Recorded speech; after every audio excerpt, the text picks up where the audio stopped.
Dream is the key of the human beings. If you imagine, you set your direction in that direction. If you imagine, it will happen. If you don't imagine, it will never happen. That's the power of imagination. All the thing nature has given to us. Not use it. We are genie, but behave like everyday human beings. Never felt like a genie. Never used the power of the genie. University that I think of is when somebody shake you up. Wake up. You're a genie. Take care of, take the responsibility of your generation's mark on the spaceship, what you do.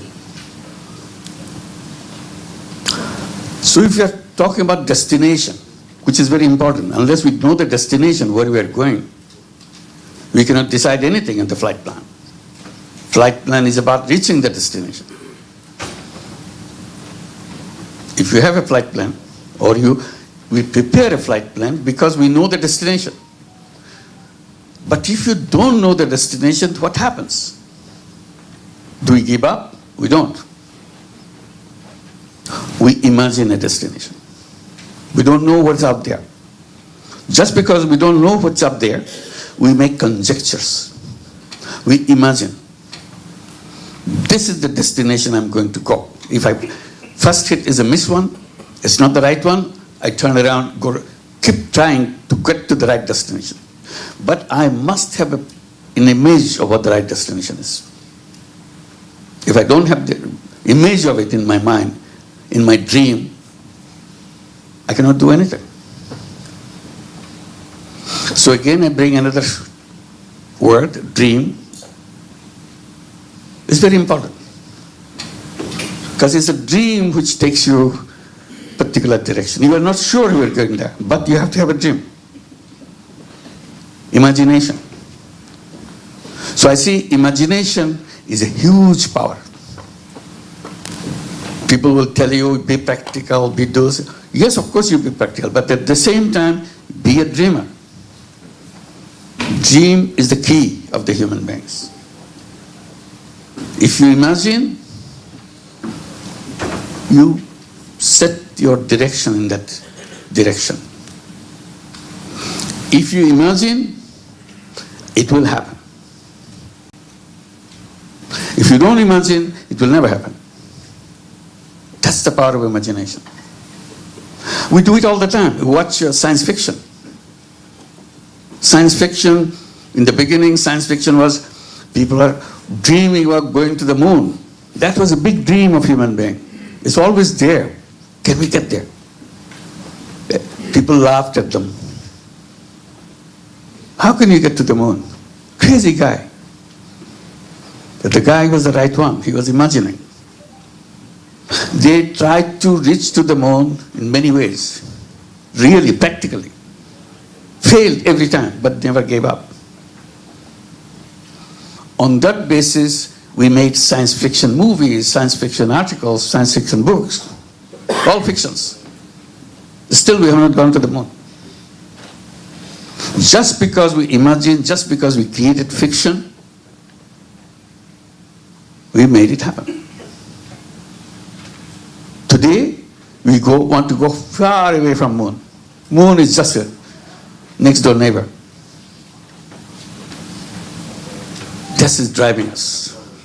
What is there? What do we do? Are there gold and diamonds waiting there? Nothing. Maybe just empty, barren land or whatever there is. But imagination is, why should it be there unless we get there? Since it's there, we should be there. So imagination. So I'm encouraging you to imagine. Imagination is the core of human being. So don't ignore that. Collectively, individually imagine. Imagine about the societies, imagine about today, imagine about tomorrow, imagine about the neighbors, imagine about whatever you want to imagine. Walton Washing Machine. Simplifying life with hassle-free washing.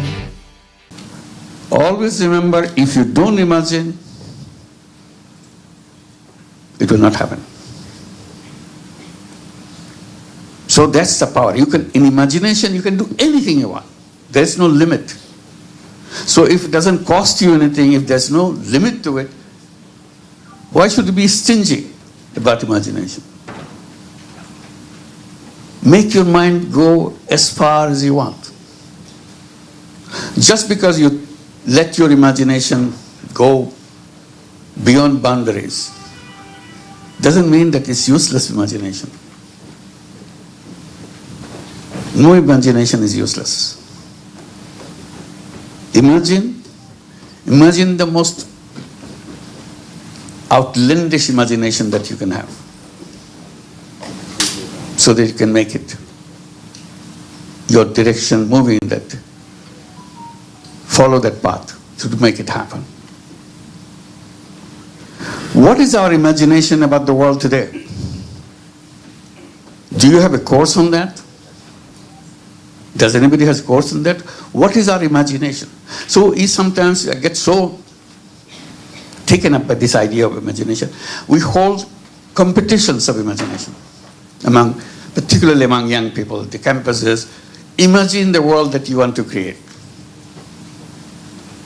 And that imagination would be so many words or so many pages. You put it down as a competition. Wilder the imagination, better mark you get. And someone out of the thousands participants, someone will get the first prize. Why? Because her or his imagination is so wild and so fancy, so attractive, which shows that competitor the first prize. Encouraging imagination.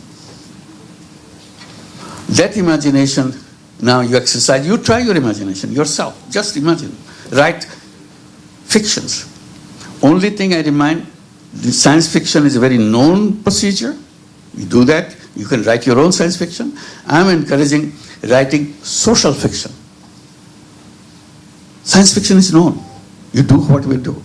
Science comes, you develop something and get something done by that.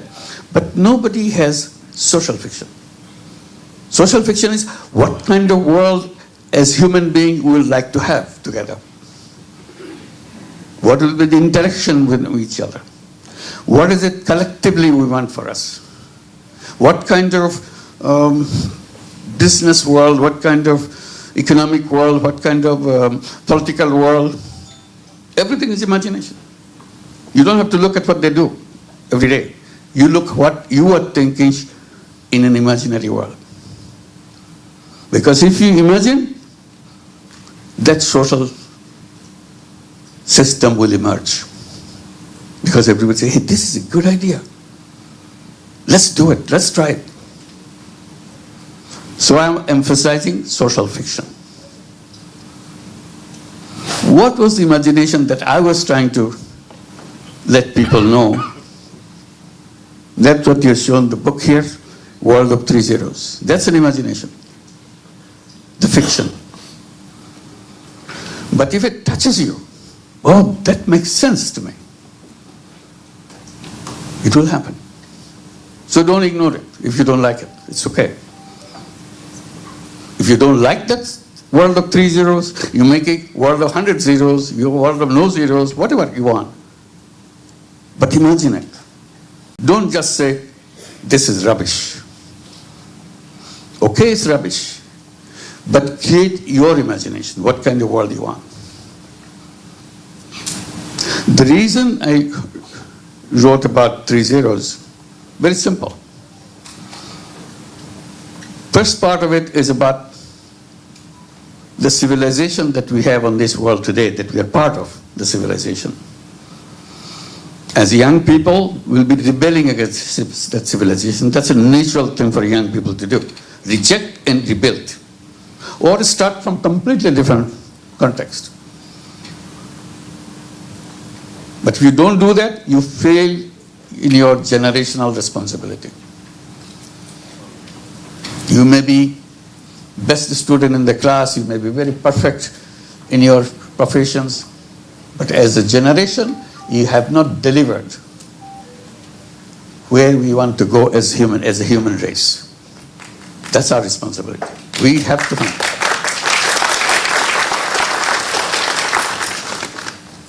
So I came to the conclusion in my first part of the story, the civilization that we are going through is a self-destructive civilization.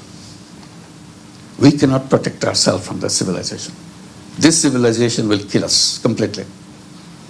We know that, but we ignore it. Okay, today is fine. They are talking about something which probably will never happen. Just ignore, make us comfortable. They say the environment is going into the direction that will destroy this whole planet. And in the process, we'll be destroyed. Because we created a civilization based on waste creation, if I can make it a simple statement. Every day we are creating waste. And every behavior that we promote is a waste-creating behavior. So to put it simply, we say, if not anything else happening, we'll be put under the grave of waste that we created. We'll be buried under the waste. So much waste we are creating. Because economy and a system, social system, promotes you to always accumulate. The main point in the economy is buy, buy, buy. You continue to buy. They're always encouraging you to buy. They never ask, what did you do with the one that you bought yesterday? They're pushing you. They're bombarding you. Buy, buy, buy. They create occasions so that you don't forget to buy more. We turn occasions as a kind of buying spree. Let it be Christmas, birthday, Eid holiday, or whatever. They jump in. Buy, buy, buy. This is the occasion to buy. They invent Father Days, Mother Days, Uncle Days, Auntie Days. Make you buy. Don't ask what you do with it. When you buy, you say, no, buy a pair. It's cheaper. See? Forcing you to buy more. Or buy on those days, we have a big discount. Always forcing you to buy. What you do after that, that's not your responsibility. The more we buy, the closer we get to the ultimate day. So they give us a lifestyle. Lifestyle built in to make waste all the time. Wearing the same dress again is a shameful thing. Why should you wear it? You wore it last time. Your friends saw you with that dress. You don't wear it anymore. So you have to buy another one because I'm going to meet the same friends. See? It got in your head. What do I do with the previous one? We don't know. Just throw it out.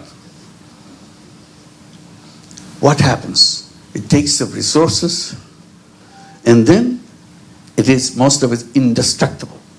It doesn't get destroyed. Particularly items like on plastic and so on. So terrible.